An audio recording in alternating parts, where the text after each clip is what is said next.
நன்மையை செய்தால் உலகம் உன்னிடம் மயங்கும். நிலை உயரும் போது பணிவு கொண்டால் உயிர்கள் உன்னை வணங்கும். உண்மை என்பது அன்பாகும், பெரும் பணிவு என்பதும் பண்பாகும்.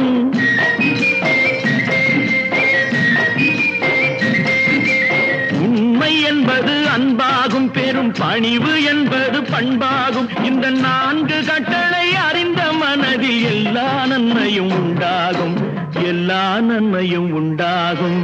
6 மனமே 6, அந்த ஆண்டவன் கட்டளை 6. 6 மனமே 6, அந்த ஆண்டவன் கட்டளை 6.